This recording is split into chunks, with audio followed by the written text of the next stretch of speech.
আসসালামু আলাইকুম আমার প্রিয় আপু ভাইয়ারা, আশা করি আপনারা সবাই অনেক অনেক ভালো আছেন। ছাদে এসে দেখেই তো মেজাজটা প্রচুর খারাপ হয়ে গেছে, কি আর করার, তবে মেনে নিয়েছি, এটা রেগুলারই হবে।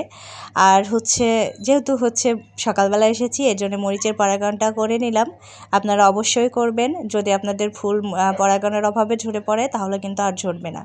তো আজকে কিছু হারভেস্টিং করতে এসেছি, আর আপনাদের আগেই তো বলেছি আজকে কি হারভেস্ট করব। তো আজকে আমি আমার গাছে শাক হারভেস্ট করব। পালং শাক খাওয়ার উপযুক্ত হয়ে গেছে, খাওয়া যায়, আর দু একদিন গেলে আর একটু ভালো হতো, তবে যেহেতু বাসায় থাকবো না এর জন্য কিন্তু আমি খেয়ে নিচ্ছি। আমি বাসায় যাব 14 তারিখে, আজকে 11 তারিখ, তারপরেও খেয়ে নিচ্ছি, কারণ এই 2-3 দিন আমার অনেক ব্যস্ততায় কাটবে। প্যাকিং করতে হবে, কাপড় চোপড় সব কিছুই দেখা যায় যে সব গুছিয়ে গাছিয়ে যাওয়া কিন্তু অনেক কষ্টকর হয়ে যায়, সময় সাপেক্ষ, এর জন্য আগে থেকে প্রিপারেশন নিতে হয়। আর এই যে দেখেন মাশাল্লাহ কত সুন্দর, একদম ভরে গেছে টবটা, কি যে ভালো লাগছে আপনাদের বলে বোঝাতে পারবো না, অনেক ভালো। আপনারাও কিন্তু আমার মতো এভাবে শাক চাষ করতে পারেন, আর কোনো তেমন ঝামেলা হয় না, খুব সহজেই কিন্তু শাক হয়ে যায় ছাদে। তো আমার গাছ তো ক্ষতি করতেই থাকে, মাটি নষ্ট, তো এই কারণে একটু ঢিলে পড়ে গেছিলাম। কত সুন্দর একদম ফ্রেশ টাটকা শাক, অল্প কয়েকদিন আগেই কিন্তু বুনেছিলাম, খুব অল্প সময় একদম, তার ভিতরেই কিন্তু হয়ে গেছে খাওয়ার উপযুক্ত। তো আপনারা অবশ্যই যারা ছাদ বাগান করেন এই ধরনের শাকগুলি করবেন। আমি মাটি তৈরি করেছিলাম, সেটা আপনাদের সাথে শেয়ার করি, অনেকে হয়তো বা জানতে চাইবেন, আর যারা আমার রেগুলার দর্শক তারা তো জানেন আমি কিভাবে মাটি তৈরি করেছিলাম। শুধুমাত্র যে কবুতরের মলটা আছে, ময়লাটা, সেটা দিয়ে আমি মাটি তৈরি করেছিলাম, কিছুটা পরিমাণে দিয়ে, খুব বেশি না। এতেই দেখেন মাশাল্লাহ কত সুন্দর হয়েছে। আর যদি বলেন উপরের সার হিসাবে আমি কি দিয়েছি, তাহলে বলবো আমি একদিন মাছ কাটা যেই পানিটা, রক্ত পানিটা, সেটা কিন্তু খুব পাতলা করে গাছের সাথে দিয়ে দিয়েছি। আর এভাবেই কিন্তু মাশাল্লাহ আমার এত সুন্দর শাক হয়েছে। আর আপনাদের সাথে আর একটা টিপস আমি শেয়ার করি, হয়তো বা অনেকে করে কি না জানি না, তবে এই টিপসটা আপনাদের সাথে শেয়ার করি। সেটা হলো যে এখানে আমি প্রত্যেক দিনই দেখা যায় যতবার ছাদে আসি ততবারই কিন্তু আমি পানি হাত দিয়ে ছিটিয়ে ছিটিয়ে দিতাম, স্প্রে করেও দিতে পারেন, এতে করে কিন্তু শাকের কালারটা অনেক সুন্দর হয় আর অনেক দ্রুত বড় হয়। তো সব মিলিয়ে কিন্তু আমার শাকগুলি অনেক দিন পর এত সুন্দর শাক পেলাম আমি আমার ছাদ বাগান থেকে। যদি আমার মাটিগুলি নষ্ট না করতো তাহলে আমি আরও কয়েকবার শাক খেতে পারতাম। বীজ কিন্তু আমি কয়েকবারই বপন করেছিলাম, যেহেতু মাটি নষ্ট ছিল এর জন্য নষ্ট হয়ে গেছে। লাস্ট টাইম মাটিগুলি শোধন করে তারপরে কিন্তু আমি শাকগুলি করতে পেরেছি। আর এটা এতক্ষণও যারা চিনেন শাক তারা তো জানেন এইগুলি কী শাক, আর যারা জানেন না তাদের উদ্দেশ্যে বলি, এটা পালং শাক, আর এই জারটা হলো কপি পালং। তো মাশাল্লাহ অনেক সুন্দর হয়েছে। আর দেখেন আমি একটা একটা করে কত সময় নিয়ে শাকগুলি কেটে নিচ্ছি। আসলে অনেকে হয়তো বা বলবেন গোড়া থেকে তুলে ফেললেই তো হতো, আর কি দরকার ছিল এভাবে করে এত কষ্ট করে এত সময় নিয়ে কাটার। আসলে কি আমি যদি এখন গোড়া থেকে তুলে ফেলি তাহলে দেখা যায় যে একবারই খেতে পারবো, আর এভাবে যদি আমি কেটে কেটে নেই তাহলে দেখা যায় আরও একবার কিন্তু আমি এখান থেকে কয়েকদিন পরে 8-10 দিন পরে আবারও কিন্তু শাক খেতে পারবো। এজন্যই আমি মূলত কেটে কিনে নিচ্ছি। আর যে গোড়ার অংশটা আমরা যখন শাক বাছি কাটার সময় এই অংশটা কিন্তু ফেলেই দিই। তো একটু সময় নিয়ে দেখে শুনে বুঝে যদি আমি একটু কেটে নিই তাহলে কিন্তু কোনো সমস্যা নেই। এতে করে আমি একটা গাছ থেকে দ্বিতীয়বার খেতে পারবো, হয়তো বা তৃতীয়বারও খেতে পারবো যদি ভাগ্য ভালো থাকে, তবে অতটা আশা করি না, সেকেন্ড টাইমটা আশা করি। আর মাশাল্লাহ ছোট্ট একটা জায়গায় থেকে কিন্তু অনেকগুলি শাক হারভেস্ট হয়েছে, আপনারা সেটা দেখতেই পারবেন। আর আমার মতো করে আপনারাও ট্রাই করবেন। আর এক আপু না ভাইয়া সঠিক মনে নেই, তবে এমডি মামুন যে আইডি থেকে আপু না ভাইয়া ভুলে গেছি, তো উনি আমাকে বলেছিল যে আপু কেটে নিয়েন তাহলে দ্বিতীয়বার খেতে পারবেন। তো আপু আপনাকে অসংখ্য ধন্যবাদ। আসলে আমি যদিও ভেবে রেখেছিলাম, তার মনের ভিতরে একটু খুঁতখুঁতানি ছিল যে কাটবো না রাখবো, কাটবো না তুলে ফেলবো, এইরকম একটা মনের ভিতরে চলছিল। তো আপনি বলায় কিন্তু আমার যে কাটার জোরটা এটা কিন্তু বেড়ে গেছে, এর জন্য মূলত আমি কেটে নিয়েছি। তো এই যে এখানে দেখেন আমি হাত দিয়ে উঠা দিচ্ছি।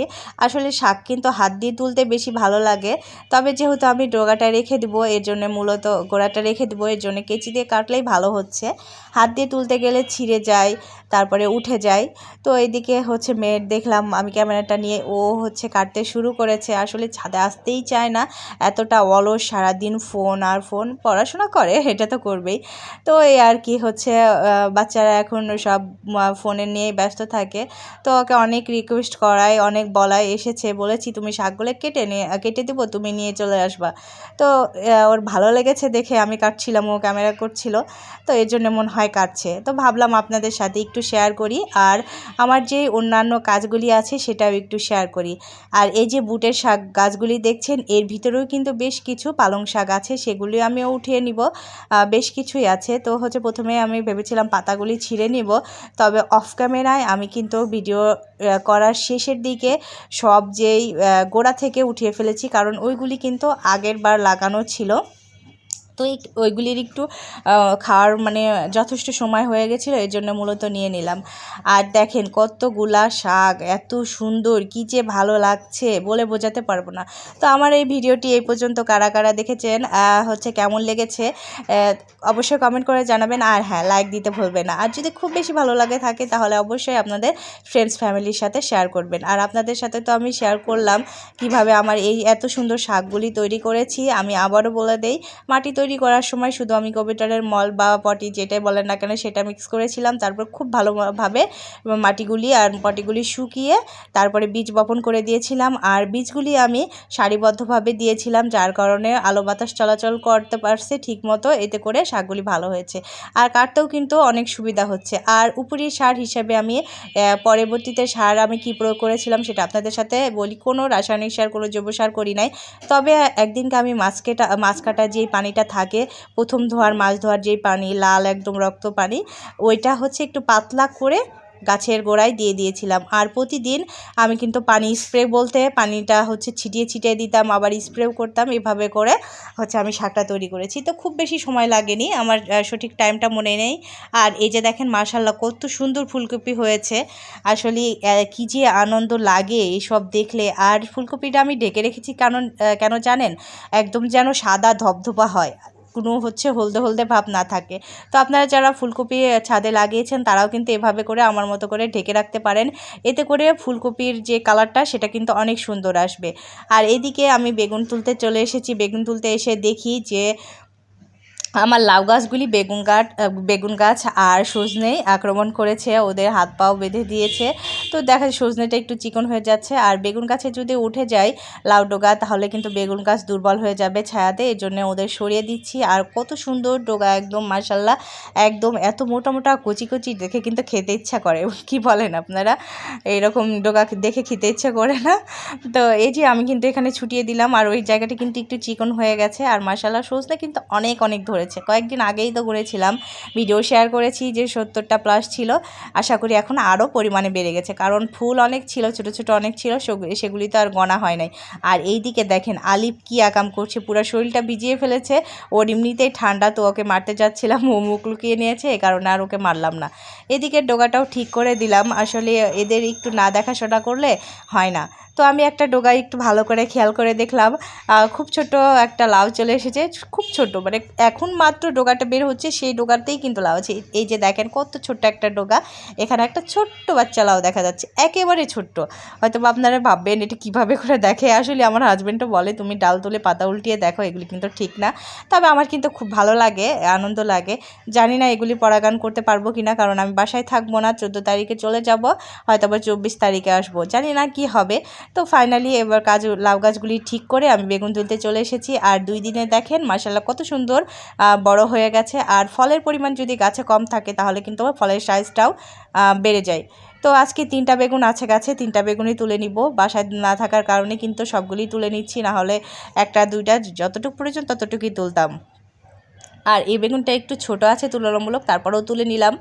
ওই যে বললাম বাসায় থাকবো না, তো আমার কিন্তু এই বেগুনটায় হচ্ছে কী করবো তুলবো, আর ভাবছি খাওয়ার তো কেউ নেই, হচ্ছে ওর বাবা খাবে না, মেয়ে হচ্ছে একটু সিট্টু খাবে, আর একজন একটু খাবে, ছেলে খাবে না, শাশুড়ি খাবে না, শুধু আমি আর মেয়েটা। দেখা যায় যে কী আর করবো, মানে খেতে চায় না কেউ। এই 3টা বেগুনও কিন্তু বেশি, আর এটাও কিন্তু ওই বড় বেগুনগুলির সাথেও ধরেছিল, কিন্তু ভাতের অভাবে বাড়েনি আর কি, এই জন্য অতটুকু হয়ে আছে, তবে বয়স হয়ে গেছে ঠিকই। আর দেখেন মাশাআল্লাহ কত সুন্দর। আর আমি কিন্তু কচি কচি বেগুনই তুলতে পছন্দ করি, আর কচি বেগুন খেতে কিন্তু বেশ মজা লাগে। আপনারা কখনোই বেগুন বাত্তি করে খাবেন না, হয়তো বা একটু পরিমাণে বেশি বড় হবে, কিন্তু বেগুনের যে মানটা সেটা কিন্তু কমে যাবে, আর হচ্ছে খেতে কিন্তু অতটা মজা লাগবে না। আর আপনি গাছ থেকে যদি ফলটা ছিঁড়ে নেন তাহলে আবার নতুন ফল সেট হতে দ্রুত সেট হবে।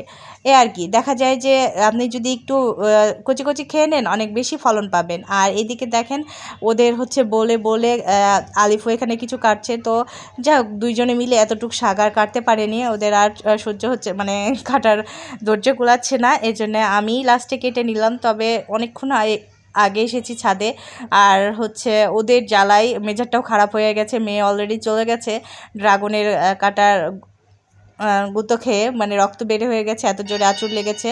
তো কী করার, অসাবধানতায় এমনটা হয়ে গেছে, ও কিন্তু চলে গেছে। তো ওই যে দেখেন হচ্ছে বুটের শাকের ওইদিকে কতগুলো পালং শাক আছে, সেগুলো কিন্তু আমি তুলে নিয়েছি পরে। আর এই যে দেখেন আমার আজকের ভিডিও হারভেস্টিং ভিডিও কিন্তু এখানেই শেষ।